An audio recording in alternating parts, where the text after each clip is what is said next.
Hey, what's up, everyone? So we are now proud dealers of the Ward Performance. So we just received a Screaming Eagle throttle body and manifold, and the manifold has been CNC ported by Ward Performance, and it is an extremely nice job.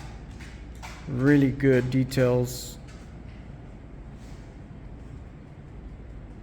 Very, very impressed with their CNC program.